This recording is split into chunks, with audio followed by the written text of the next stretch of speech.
Natandaan ko na ngayon kung kailan pala yung unang beses na blinako yung asawa ko. Noon nga pala yun, nung may bisita na dumating sa bahay. Kasi nga, di ba, tatlo silang dumating. Yung isa parang lola-lola namin. Tapos yung mag-asawa. Alam ko naman na dito sa Pakistan, pag talaga may dumadating na bisita, aalokin mo agad yan ng maiinom, ganyan kung ano gustong kainin. Eh nung nagkataon kasi na yun, ako lang mag-isa nun sa bahay. Wala yung mga biyanan ko. Yung biyanan ko babae, nandun sa mga anak niya.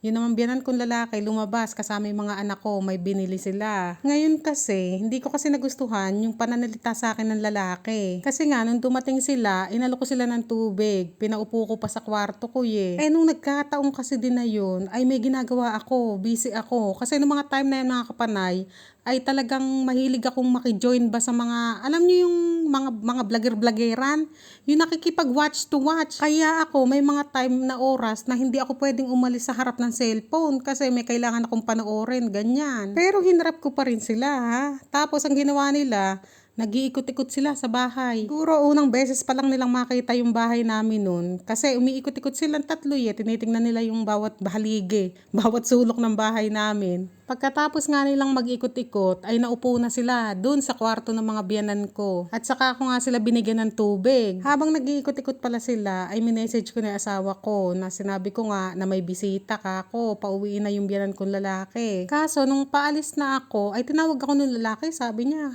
come here, sabi sa akin. Kaya talagang, ano ba to? Parang tumatawag ng aso, ganun.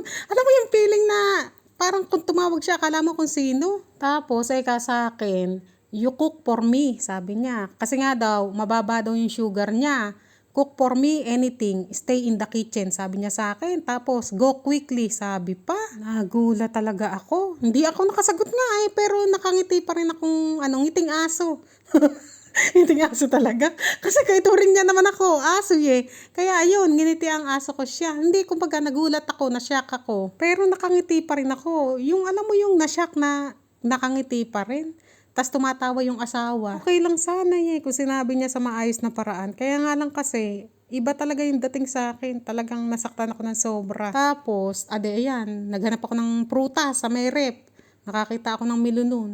Ayun, hinihiwa ko yung melon sa kitchen.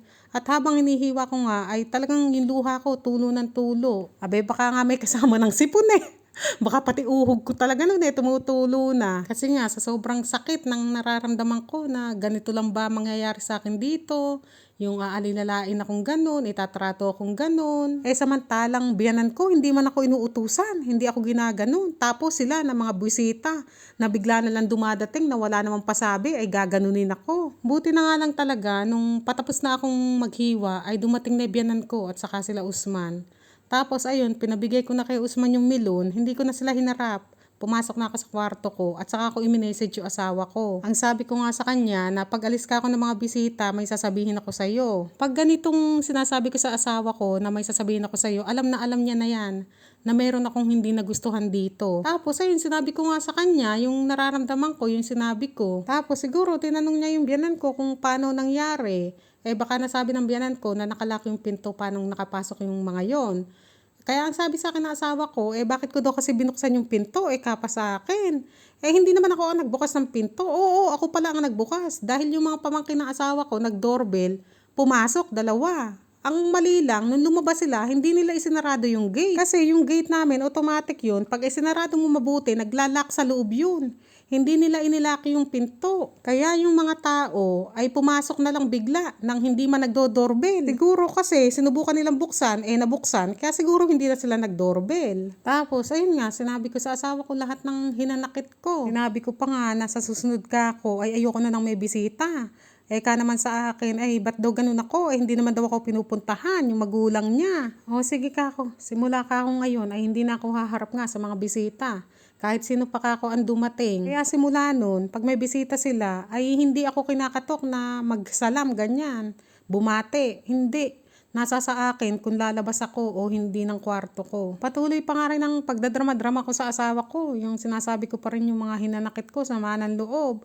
Kasi ganun tayo, diba? Kailangan natin ilabas yung nararamdaman natin para gumaan-gaan yung pakiramdam natin.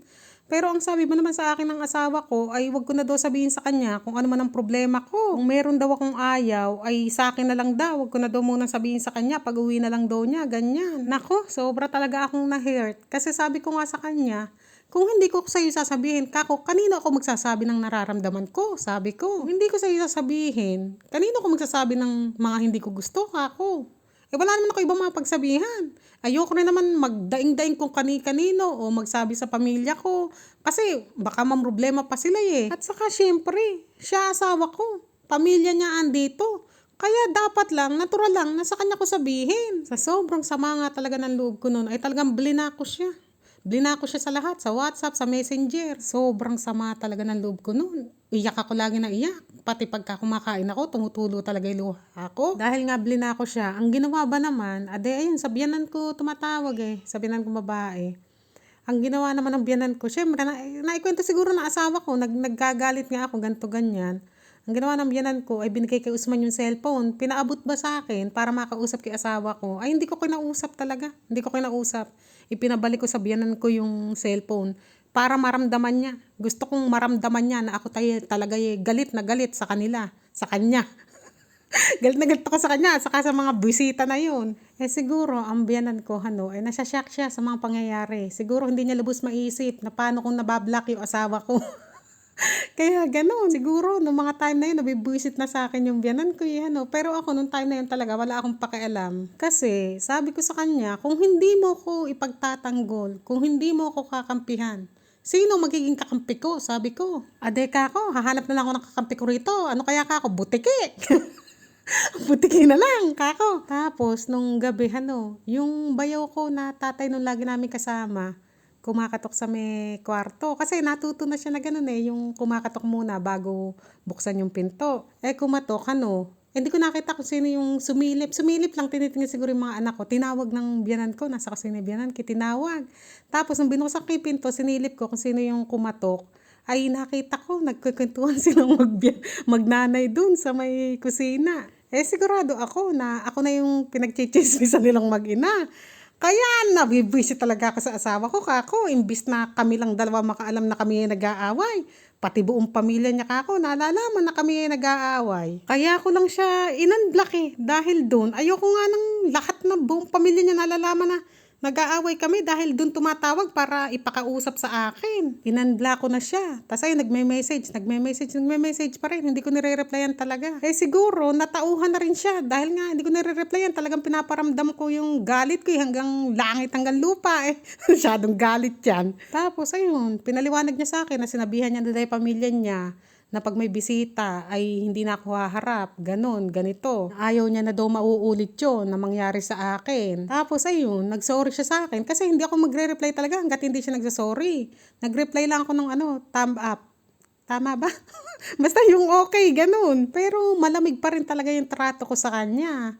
Pero sabi ko nga sa inyo, ako, mukhang pera. Pag mukhang pera ang tao, kahinaan niya ng pera Huling-huli na ng asawa ko ang kahinaan ko, May message pa naman ako na pinadala niya na daw ako ng pera, mag-shopping daw ako, Ay nako, sobra naman tuwa ako. Dahil yung nag-reply na ako ng maayos. Ikaw ba naman may pang shopping? Hindi ka ba magre-reply? Siguro nga mga 3 o 4 na beses ko siyang na-block. Pero ngayon, hindi ko na uli siya binablock. Mga 6 na buwan na yata nakakaraan, hindi na. Pag lang talaga may nasasabi siya o nagagawa na hindi ko na kayang tiisin, ayun, doon ko lang siya binablock. Nung pangalawang pamblock ko sa kanya ay dahil lang sa mga bata naman. Hindi ko nasasabihin yung detalye pero meron kasi sinabi sa kanya na nagawa ng pamangkin niya. Tapos, tinanong niya yung pamangkin niya kung totoo ba. Hindi nagsabi ng totoo yung pamangkin niya. So, sabi ko, sino ang paniniwalaan mo? Sabi ko, ibig sabihin, hindi mo ko pinaniniwalaan, kako. Kilalang kilala mo ako, sabi ko. Alam mo, hindi ako sinungaling. Dahil yan, ang hate na hate ko, kako, ang sinungaling. Alam nyo ako, hindi ako palaging nagsusumbong sa asawa ko. Lalo na pag maliliit na bagay lang yan. Pinapalampas ko yan.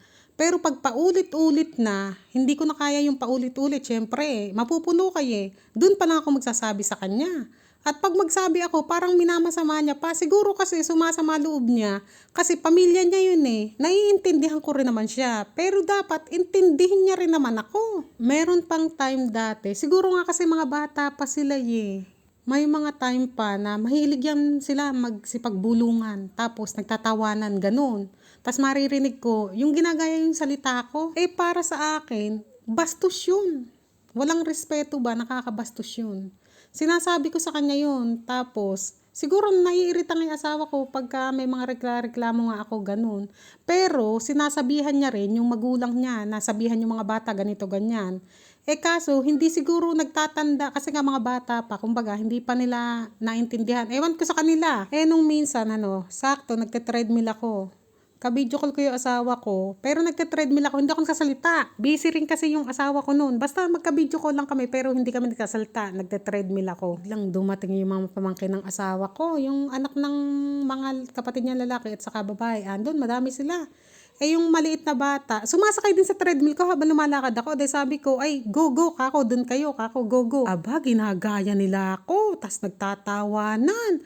Narinig ka mo ng asawa ko, sobrang galit ng asawa ko. Tumawag agad sa nanay niya, galit na galit. Pati biyanan ko rin naman, narinig niya yung mga bata. Kinagalitan niya rin nung time na yun, kinagalitan ng biyanan kong babae. Pero nung tumawag yung asawa ko, sobra talaga galit. Pati magulang ng mga bata, kinausap ng asawa ko, lahat pamangkin niya. Wala nga daw respeto, parang siya na rin daw binabastos pag binabastos ako. Kaya simula nun talaga, wala nang gumagaya sa pagsasalita ko. Hindi na sila nagbubulungan. At saka siguro nga kasi, mga bata pa sila nun eh. Ngayon kasi, mga lumaki-laki na, may mga isip na. Ngayon nga, pag binibigyan ko sila, o kailan lang, binigyan ko ng relo. Yung galing naman sa asawa ko yun. Tapos, nagte-thank you sila sa akin, yung mga binatilyo. Kasi nga may mga isip na. At saka ngayon kasi, mas na kami, mas naging close ba? Kasi nga, nagbago na sila eh. Kung baga dati kasi, naiilang nga ako sa kanila kasi nga, ganun nga sila sa akin, yung parang pinagbubulungan ako, nagtatawanan. Kaya alam mo yung medyo malayo talaga yung puso ko sa kanila. Pero katagalan nga, naandito ako. Siyempre, siguro nung bago-bago, nag-a-adjustan pa kami. Hindi pa nila alam talaga yung ugali ko. Ay, kaya siguro ganun. Basta ngayon, okay na kami. Malalapit na kami sa isa't isa, pati yung mga bata hindi natakot sa akin. Dati kasi mga takot yun eh. Pero alam talaga nila na dito sa taas ay ayoko talaga ng mga bata. Kasi nga, naririndi ko sa ingay. Kaya pag andito sila, saglit lang sila dito. Pinapababa ko na, go, sabi ko na. Go kako. Bibigyan ko lang ng makakain tapos paalisin ko na. Ganun. Kasi ayoko rin magbantay. At saka yung mga batang maliliit, natatakot ako baka mahulog sa hagdan.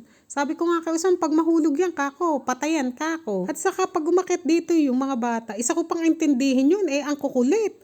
Tapos yung dingding ko nga, nagagasgas, ganyan. Kasi naglalaro ng sasakyan ba, ibinubunggo, nai-stress ako. Kaya sabi ko, go kako, go. Nung minsan nga ka-video call ng asawa ko yung mga batang maliliit eh. Kinagalitan kayo ng chachi nyo? Sabi naman ng mga bata, hindi. Sabi, binigyan kaming candy. Tapos sabi, go.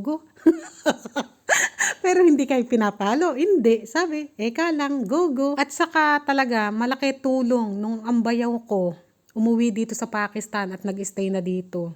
Kasi, mas naging madali kaming mag-communicate ba. Kunwari, may gusto akong sabihin, na itatranslate ang bayaw ko sa kanila. Pag mayroon silang gustong sabihin sa akin, mas nagkakaintindihan ba. Dati siguro kasi akala nila, kunwari kasi may pupuntahan sila, hindi kasi ko lagi sumasama. Kasi nga, alam mo na kung gagawin. Tapos sabi ko nga sa inyo, busy ako dati kasasali sa mga palaro, sa mga watch to watch, para kahit pa paano ba may income ako. Pag sumama ako sa kanila, hindi man ako magkaka-income, diba? Pero nung dumating yung bayaw ko, kunwari, may pupuntahan. At saka hilig kasi nila yung may pupuntahan. Diba tayo, kailangan 2 days ago, at least 1 day ago ba, ay magsabi na may pupuntahan tayo sa ganyan. Para ready ka. Para kung may lakad ka bukas, ay makapagpaalam ka na hindi ka pwede at sasama ka sa kanila, diba? Kasi kung sasabihin nila sa akin na mas maaga, ay hindi na ako sasali sa mga kung ano-ano, diba? Para makakasama ako sa kanila. Kaso pagka may pupuntahan yung mismong oras na yun yung gagayak na. At saka lang sasabihin. Ayan, nung dumating yung bayaw ko, ay sinasabi ko sa kanya, pag kunwari ka ako may lakad, 1 day before ka, sabihan mo ako para kung may gagawin ako, hindi na ako sasali nga para makasama ako sa kanila. Tas ayun, simula nga no, naging okay na nga lahat. Pero wag nyo pa rin sasabihin na mag-aral na kasi ako ng salita nila ha, kasi ayoko. Masarap na ang buhay ko ngayon, okay na yung ganito. At mas naging totally okay talaga ako nung umakyat na ako dito sa taas, nung magawa itong bahay ko sa taas. Kasi 'di ba, kahit nasabihin mo pang mabait ang biyanan ko, iba pa rin yung may sarili ako, yung nakabukod. Kasi walang kailang-ilang. Kumbaga kahit mababait kasi, may ilang factor eh. Lalo na, 'di ba, mahilig ako mag-video-video. Eh sila nung mga time na 'yan, ilang pa talaga sila sa mga video. Talagang ilang na ilang, hindi ilang pa. Tapos, syempre, kahit na mabait, 'di ba, parang yung galaw mo ay bilang pa rin. Ay, hindi, yung parang naiilang ka nga. Kilos, pero nag-aalangan ka, gano'n. Alam mo yung mga ganyan. At saka kasi pag sarili mo, wala kayong kasamaan sa bahay, ay kahit araw-araw kang magtamad-tamaran, pwede. Alam nyo, hindi pa talaga dapat ipapatay itong second floor talagang naobligalay asawa ko. Hindi ko alam kung saan niya kinuha yung pampagawa nito. Pero sigurado ako inutang niya. Inutang niya yung iba. Kasi nga, para kasing nagpatong-patong na yung hindi ko gusto, yung ayaw ko. Kaya wala siya nagawa eh. Pinapipili ko siya kung